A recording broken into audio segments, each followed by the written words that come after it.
What's up? Ako nga pala si BT at nandito ngayon tayo sa BT Reaction and welcome to my channel, Tunay na Kritiko. At meron tayong panonooring video ngayon. Ito po ay nagmula kay Showbiz Chikadoro. Sa mga hindi pa po nakakabisita sa channel ni Showbiz Chikadoro, bisita na po kayo mga katunay. At kung hindi pa kayo nakakapag-subscribe, subscribe na din po kayo mga katunay kay Showbiz Chikadoro. At syempre, huwag nyo rin po sana kalimutan na mag-subscribe dito sa channel ko sa Tunay na Kritiko sa mga hindi pa nakakapag-subscribe, and click the notification bell para maging updated po kayo sa mga reaction videos na aking ilalabas. At huwag na nating pagtagalin at sabay-sabay na nating panoorin ang laman ng video na hatid sa atin ni Showbiz Chikadoro at bibigyan natin ng reaksyon.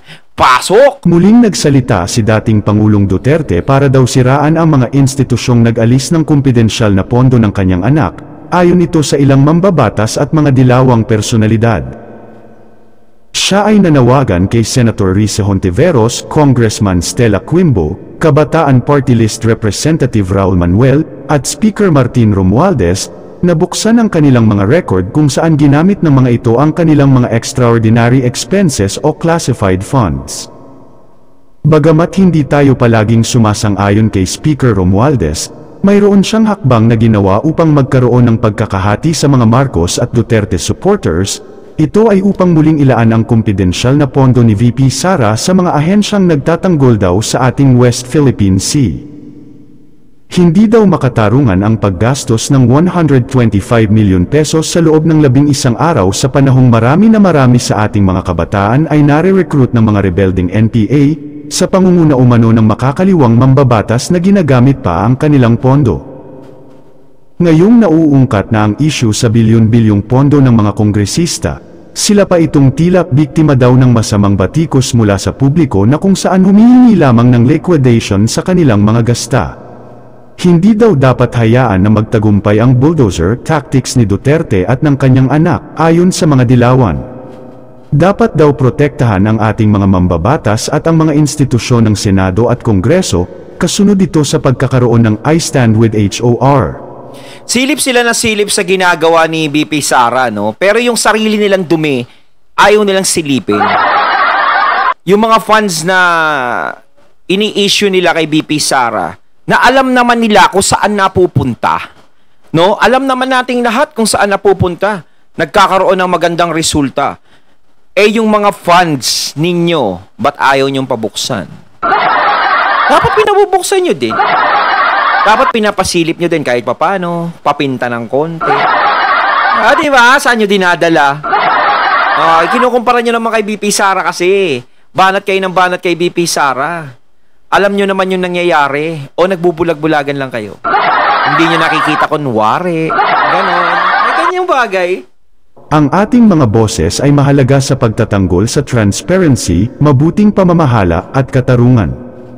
Samantala, viral sa social media ang sinabi ni former Senator at namayapang si Miriam Santiago ukol sa tinatagong mga pondo sa Congress at Senate.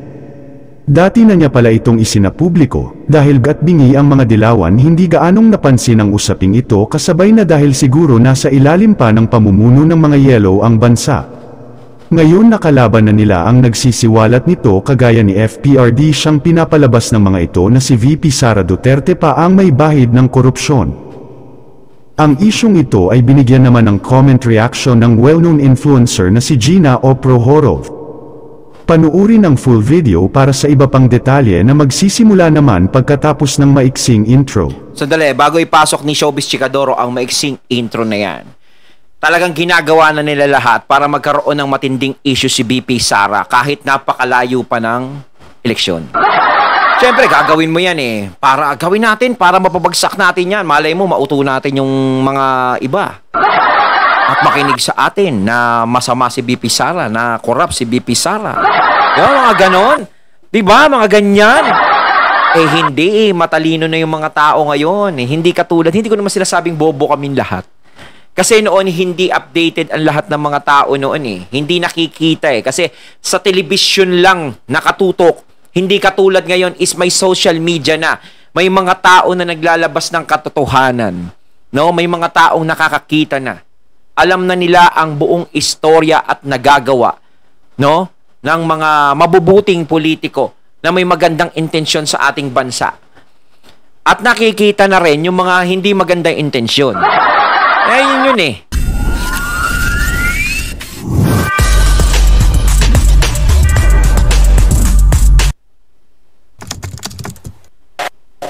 Bigay ng mensahe si Kabataan Party Ayan. Representative Raul Manuel. Ayun, credits to Ma'am Gina O.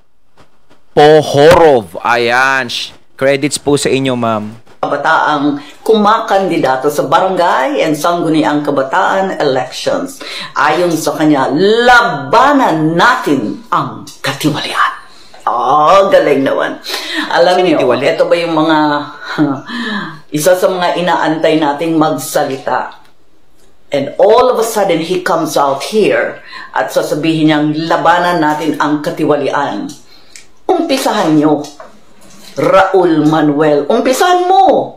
Sagutin mo yung tungkol sa mga inaantay ngayon ng taong bayan, tungkol sa paggamit ninyo ng pera, at comment on the rationality behind concurrent resolution number 10.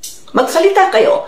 Because for as long as walang magsasalita, alam nyo, for me, lahat ng sasabihin nila after this checkmate na walang nag-comment, walang lumabas, walang matapang na nagsalita about this. I don't know if there's a rule na nobody should talk about it, pero naka-checkmate ngayon. Whatever they say about any issue, for me, wala. Walang bisa. It's null and void. Because it does not at all give them any credibility. Yung ginagawa nila sa taong bayan ngayon na nagbibingi-bingihan, tapos wala silang mga comment doon sa dapat nilang sagutin, alam nilang nag-aantay. You would know, because if hindi mahalaga yung sinabi at tinatanong ng mga tao, dapat nagsalita niya mga yan. Nagpa-press conference na yan. Pero tingnan nyo naman, malaman lang natin na sila pala ay hindi nagli-liquidate ng maayos. Although pwede na lang sabihin yung tungkol sa ginawang batas na concurrent resolution number 10. But even just to comment on it, we haven't heard anything. Kaya, tama, no? Dapat sinasabi nila eh. Kung saan nila ginagamit yung mga pondo nila. Bakit yan hindi nila masagot? Tapos sasabihin na labanan ang katiwalian. Paano maniniwala sa inyo kung kayo mismo yung hindi nagpapakita ng pruweba sa mga sarili nyo? No, na kayo ay malinis, na dapat kayong paniwalaan. Paniwalaan nyo kami. Kami ang dapat nyong kampihan. Kami ang dapat yung paniwalaan na ang Duterte ay tiwali. Ganon. Patunayan nyo na tiwali ang Duterte. Patunayan nyo yan. At patunayan nyo rin sa sarili nyo na malinis kayo. Yun. Ganun yun. Ganon. Hindi yung puro kyaw-kyaw lang ng kyaw-kyaw. Banat ng banat kay BP Sara. Diba? Pero yung sa inyo, yung sarili nyo, hindi nyo maipakita kung talagang malinis kayo. Kaya itong mga ganitong mga salita, wala yan. Dahil they are not leading by example. Dapat sila mismo ang lumaban sa katiwalian. Umpisahan nila sa sarili nila. Bye-bye. Tama. Hello everybody, gawan ko lang ng intro itong video na ipapakita ko sa inyo. Actually, shared na to.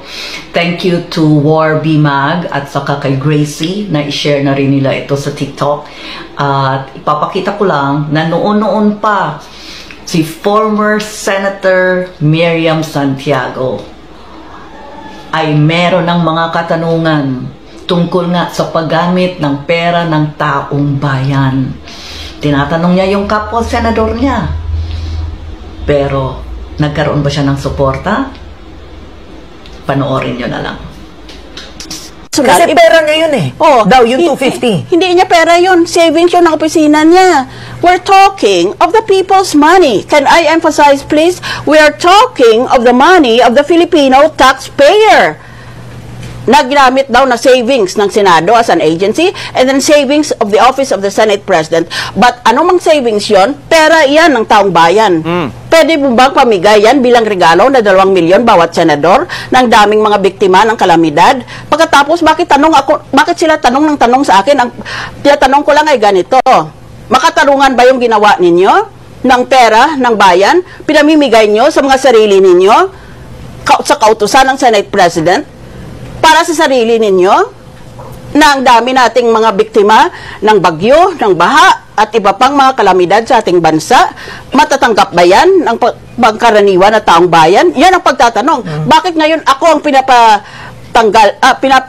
Kini-question. Yeah, you are forcing me to defend myself against all of these idiotic questions that are mainly sourced over your own ignorance, either of the law or of my personal history with the spending of people's money. Ayun, tama yun, no? Pera ng mga tao, pinaghihirapan nating lahat, ganun lang yung gagawin nila.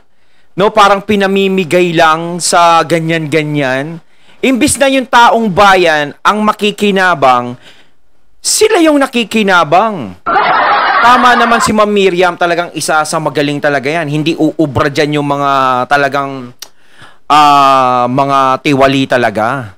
No? Tama si Ma'am Miriam. Bakit yung mga pinaghihiring, hindi naman basta-basta yung kinocontribute ng mga tao dyan, yung binibigay ng mga tao para mabuo yung pondo na ginagamit ng gobyerno, tapos pamimigay mo lang na regalo, di ba? Pa-bonus. Buti pa nga kayong may bonus eh. Malalaki yung mga bonus nyo, mga milyon-milyon.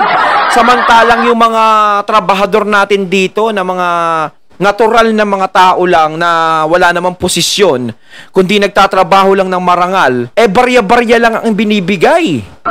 Diba? Nakakatawa eh. Nakakatawa. Diba? Hindi kayo fair. Dapat maging fair kayo. Hindi naman lahat ng tao sa gobyerno is masama. O, di ba? Yung may mga ginagawang ganyan. Meron din namang mga natitirang matitino, gaya ni Ma'am Miriam Defensor, na talagang bumabatikos sa lahat ng mga tiwali. Taong bayan ang pinag-uusapan dito, pera ng taong bayan ang pinaglalaban. Kaya dapat ang pera ng taong bayan ay mapunta sa tama at sa pangangailangan ng taong bayan. 'Di ba? Hindi sa bulsa ng kung sino-sino man na nakikinabang na lang. 'Di ba? Ayun, at ating natunghayan ng video na nagmula kay Showbiz Chikadoro. Talagang basag sila kay Ma'am Miriam. At saka yung mga puna ng puna na hindi nila tinitignan yung sarili nilang dumi. Tingnan nyo muna yung dumi nyo, baka mas mabaho pa. Kayo mga katunay na masasabi nyo tungkol dito, comment lang po kayo. So once again, I'm BT and I'm out. Peace.